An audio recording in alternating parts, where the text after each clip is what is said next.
for Mid and West Wales. A very good morning to you. Been another busy week. Yeah, bore da. Yeah, it's been really busy week. It's been lots on. Beginning of the week, or since I've seen you last, we launched the St David's Day Fund. So this is going to be fun. I think it's really weird that people celebrate St David's Day across the world. And when I was international relations minister, I used to go across the world to all these big events in America and France and all these places. And I just thought, we don't do this at home. This is mad. So what we're going to do is we're going to try and get communities to celebrate St David's Day this year in their own communities. So we've set up a fund, almost £1 million, and local communities can bid in for that funding. There's only about 3-4 weeks to go before you can tap into that funding, but it's between £5,000 and I think £40,000. And the idea is you just get out on the streets and have some fun, and maybe in your local pub or whatever it is, and let's celebrate. Let's get the little kids dressed up. Let's just celebrate all there is to be great about being Welsh. And there's lots to be great about being Welsh, isn't there? And the patron saint, and particularly us here, he's a couple of miles away from us in Haverfordwest. He's on your doorstep. Yeah, and to be fair, in St David's itself, they go to town on this now. It's something that didn't happen about 10 years ago, but now it's become a thing, and they have a parade and everything. But my question is, why don't we have parades throughout our communities? Why aren't pubs kind of making a big deal out of it? Why, are we not getting kids to go around singing? And, I don't want it to be a kind of Welsh language thing either. For me, being Welsh is everybody. If you live in Wales, you're Welsh, that's it. So let's all celebrate, what it is to be great to be Welsh. Yeah, I know that it's a highlight in Haverfordwest that we have a parade every year, and it's incredible because everybody comes together and all the schools come together, and it really is a highlight for our county town. Which is great. I guess I'm trying to get it out into the suburbs, into, all across Wales. So some places do it really well, other places just, whatever. Yeah. And if you are a lucky recipient and you get a little poster made for it, send it in to us and we'll add it to our What's On's event on the website, purewestradio.com, so we can shout about it with everyone else. So that has been a highlight, isn't it? Allowing that was good. Yes, that was good. And then of course on the weekend, what was great is we heard about 15,000 new renewable jobs coming to Wales. And of course, Pembrokeshire is going to be a centre for renewable energy. And already, we have Pembrokeshire College really starting to gear people up for this. They've had £800,000 from this fund that was announced that's going to be going towards gearing people up. So really good quality jobs. And these are well-paid jobs. So I do hope people in Pembrokeshire will take the opportunity. It's about getting welders, electricians, and all of those, skilled crafts that we need. And, we're going to need a lot of them. So that's really good news. And, getting Pembrokeshire right at the centre of that is very significant, I think. It's really exciting seeing the development of the relationship between the Pembrokeshire College and real life industry over the last 2 to 3 years from my knowledge has been exceptional. So it's an exciting time to live, work, study right here on our doorstep, which is wonderful. I think that's right, yeah. And the other thing I did last week on Friday is I went to visit Haverfordwest High. And of course, this is a beautiful building, fantastic new Welsh government funded building, one of 300 we've built in Wales. And it was lovely. I spoke to about 400 of the pupils there, and they were really well behaved. It was a really good school, and that was lovely. And then I went to the St Mary's church school in Haverfordwest as well, a primary school, where I met the first ministers. So there were 3 first ministers there who've all been elected by the school itself. So it was great to meet them and to see what they were doing in the school. And they were focused on the day. It was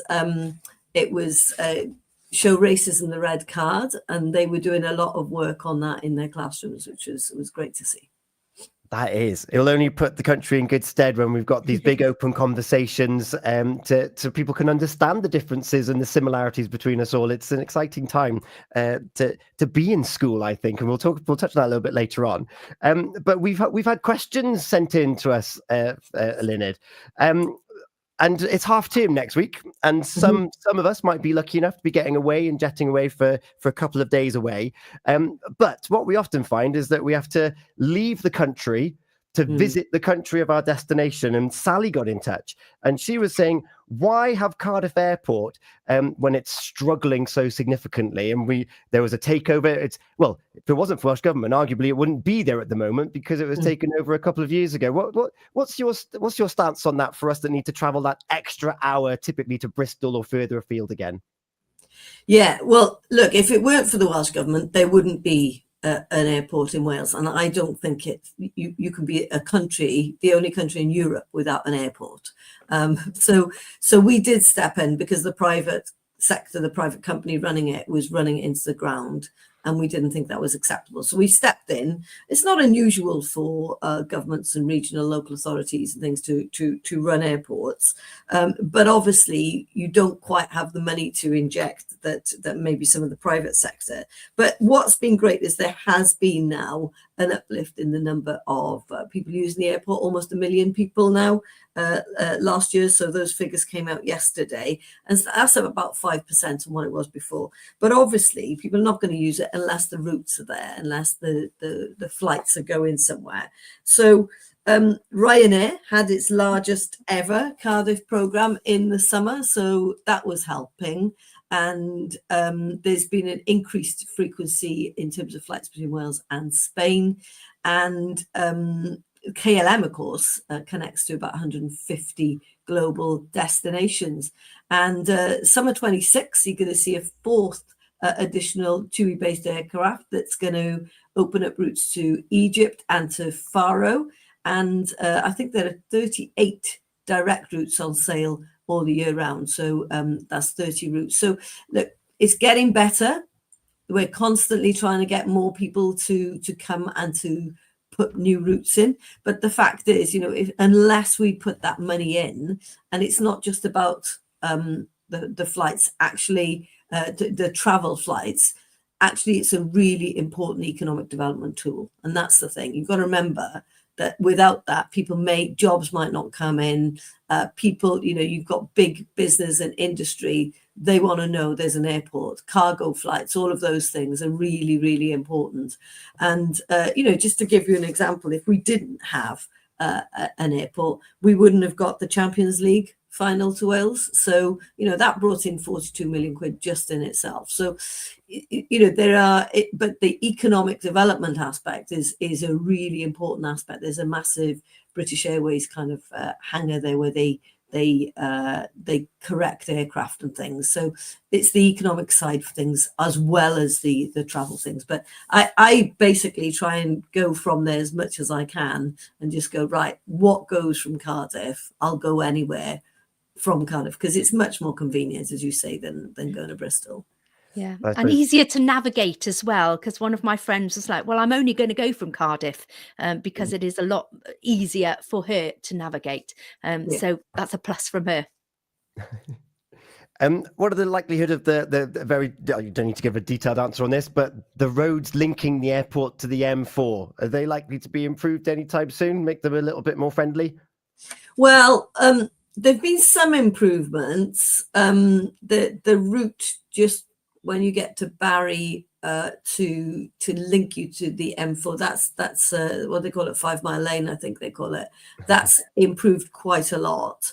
But that is part of the problem. So obviously we put bus services on and things in the past. So that's part of the difficulty, isn't it? Is how do you get there?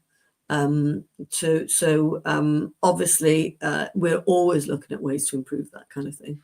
Yeah, thank you so much. Significantly closer to home where we are, we've had a question from Helen. And this is the Health Board's continued decision to downgrade Withybush Hospital, with views, and I know there's been a long consultation about building a new hospital on the borders with Carmarthenshire. Would it have made more sense to upgrade Withybush Hospital and give the people of Pembrokeshire peace of mind should the worst happen? This is an ongoing saga. And of course, you were head of the table at one point, being a health minister. What's your view? Look, I think the first thing is we've got to make sure that whatever happens, there's access to safe and high quality healthcare in Pembrokeshire, right? That's the number one thing. What's worth noting is medicine is changing.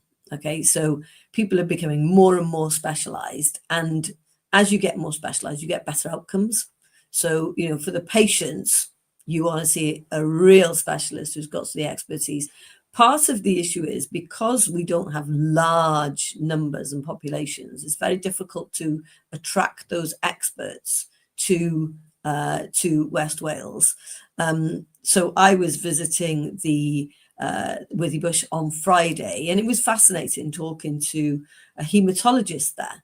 And he was saying, listen, you know, I love it here. He's from India.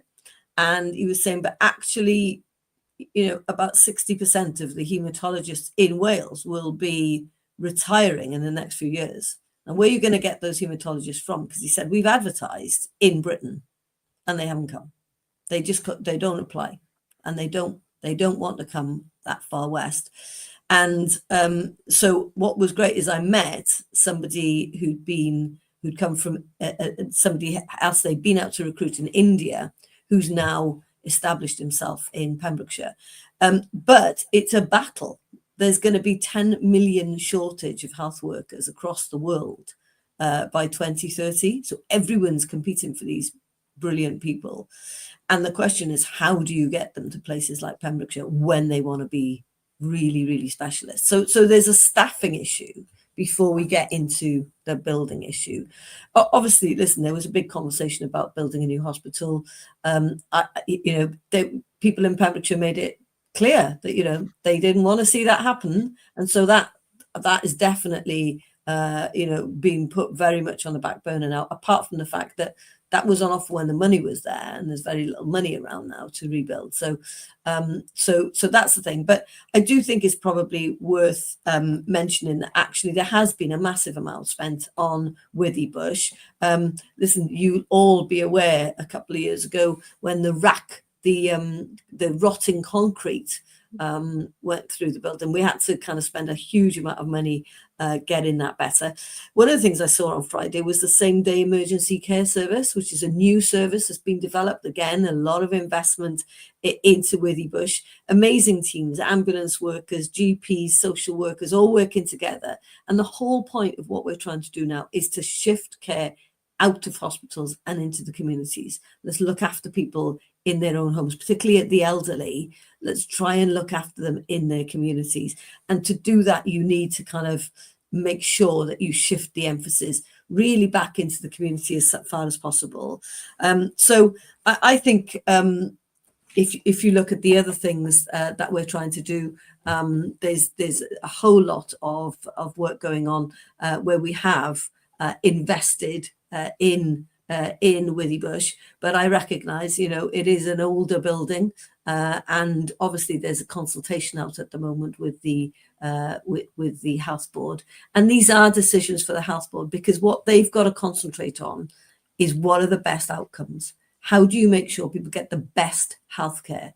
And, you know, sometimes that means you've got to travel to get the really specialist attention. But I know that people want that care as close to home as possible. So we've just got to get that balance right. Yeah, the example that keeps coming to me is if I'm in Angle and I've got an emergency and I need to go all the way to Carmarthen, you're looking at an hour plus before getting there. And that I think that seems to be the recurring theme, particularly with this new heavy industry coming into the ports, that there is concern that people aren't going to be seen quick enough due to the limitations of Withybush. Yeah, well, look, you know, major trauma centres, you know, all across Britain, you know, what's happening is you consolidate the major trauma centres. So you you make sure people are stabilized in your local hospital, and then you get them to the real experts. So that's the model across the United Kingdom. So, and what happens is all of these hospitals work together if there's a major trauma incident like the one you suggest. So stabilizing people, if they need more specialist attention, moving them on. That's the kind of model that the medics say gives you the best chance of survival. Thank you so much. And it was only last week, I think, we had Sue from Planet joining us. You mentioned there about care in your community, care at home as best as you can. And we had Sue from Planet talking to us about the micro enterprises that are providing opportunities for companionship, for personal care, so people can stay at home longer and not feel isolated and lonely. So those services already exist. SM Bespoke Care in Pembroke Dock are such organisations that can support you, and they also have the Day Opportunities Fund that you can tap into to keep you well supported at home in the meantime. We're getting a lot of follow-up questions on mental health, so I'm going to shelve that though until a future opportunity that you're going to join us, if that's okay. We've had a few questions here about that, but we talked about Withybush in itself. I think that we'll put that for a future time that you're with us here on a Wednesday. It's coming up next, actually, after you, we're going to be talking to Anne-Marie Harris from Farmers Food at Home, Eluned Morgan, because it's Women in Business Week this week. And well, you're a woman in politics, the business of politics, but who have been, what's your take on this week and business in general? Well, do you know what? I was a member of the European Parliament for a long time. And one of the things that I recognize is that, people feels quite often that politicians kind of lose touch with normality and people's real everyday lives and things. So I deliberately left politics for a while, and I went to work in business, and I deliberately went because I thought, why do people invest in Wales, or why do they not invest in Wales? What happens? So I went to work for an energy company to try and work out how do we land more jobs in Wales and things. And it was a fascinating experience. And one of the things that was interesting with that company was that actually every single member of the board, of the management board, was a man. And, as a result of that, it was just fascinating. I used to challenge them about, well, why are you doing that? And so one of the things, for example, their marketing budgets, they used to target, rugby and golf and cricket and stuff. And actually, I was saying, well, look, there are some women who are interested in that. That's fine. But actually, a lot of women are really not. So, and the people who decide which energy company you're going to go with are women generally. So why don't you target it where the women have more of an interest and things? And they hadn't even considered that because there wasn't a woman around the table. So I just think it's really important to make sure that there are women at the table, because there are times when we do think differently, we bring a different angle to it, we understand the different needs. So I think making sure that women are involved in business, encouraging them to set up their own companies, getting them to take a lead in every aspect of society is really important. And Anita Roddick was a big hero of mine. She set up the Body Shop, didn't she? And she was a pioneer, I think, for women. She did this, no testing on animals, and very big environmentalist. And she built an empire, but she built an empire without compromising on her principles, and that's really good, I think. I think that's quite a lovely way to draw that to a close. And some of the women that we've had here this week, we've had Sian from OLS Solicitors on yesterday. We had our very own commercial director, Alison Lewis-Belton. She joined us on Monday today. Anne-Marie Harris from Farmers Food at Home. We're going to have the ladies from Sign Speed join us, and also from Nibbles Cafe. They're all contributing to shed a light on the women in business right here in Pembrokeshire and West Wales. And, well, you mentioned earlier there about schools. We've had a follow-up question about the anti-racism agenda, so we'll put that for a future episode. But there'll be young girls, young women in those schools that are going to be future entrepreneurs themselves. And this 21st Century Schools project, the initiative that you're looking at, is a part of that. Yeah, I mean, this is one of the proudest achievements of the Welsh government, I think. Over several years now, we have spent about £3 billion on building new schools, and there are schools across the whole of Pembrokeshire, which are brand new. And of course, one of those was the Haverfordwest High School. And then, of course, there's Ysgol Gymraeg Portbro Penfro. So those are huge schools. The Portfield Special School redevelopment. And then there's Ysgol Harry Tudur, and of course, massive investment in Pembrokeshire College. So, and lots of primary schools as well. So all of those things have led to, across Wales, about 300 new schools being built. And this is something that hasn't been happening in England at all. So when they had that rack problem in England, the rotting concrete, they had to close loads of their schools, but we didn't in Wales because we've been renewing our schools. Now there's still loads more to go, don't get me wrong, but we're a long way down the track in Wales, and I hope that all of the pupils and the parents of those pupils actually are appreciating that getting kids to learn in a modern, vibrant environment is actually really great for them. Yeah, of course, last week we had some of the pupils of Ysgol Bro Penfro join us for Shemai Day, which was wonderful. Yeah. It was brilliant. How is your next 7 days looking then, Eluned, here, there and everywhere? Well, it's going to be a busy couple of days. I'm going to open a new office very soon. Rolls-Royce is establishing a base here in Wales, so that's very exciting because they bring very high-tech engineering jobs. That's really good news. Obviously, we've got a tricky by-election in Caerphilly tomorrow, so all eyes will be on Caerphilly for the next couple of days, I'm sure. And then actually it's half term. So there's lots of things going on. There's the Bio Festival, of course, in St David's on the weekend. And then towards the end of that week, there's the Other Voices Festival in Cardigan. So there's loads going on. And so there's opportunities for me to get out and about back home in Pembrokeshire. I love it. Well, safe travels to here, there and everywhere. And we look forward to finding out some of your highlights next Wednesday here on The Breakfast Show. Gina, any last thoughts from you? No, just incredible, and keep doing the wonderful work that you do. Enjoy half term. Hopefully you get a little bit of downtime in your busy schedule, and till next week, have a wonderful week. Diolch yn fawr. Thank you, and you. A great big thank you to Danny, Denise, who have been and Lee Mills, Samantha, that have been in the comments. We've made a note of all of your questions, and we'll see whether we can get to them in a future iteration. We had Olivia Dean dive before Eluned joined us. What have you got lined up for us next? I think this is Call Me Al, Paul Simon. So this is just one of my childhood. Just love the style, the song, brilliant. It's brilliant. It's going to get us bopping through to our conversation with Anne-Marie Harris coming up next. Eluned Morgan, diolch yn fawr iawn. Thank you, diolch. Wonderful Wednesday, sponsored by Price and Kelway.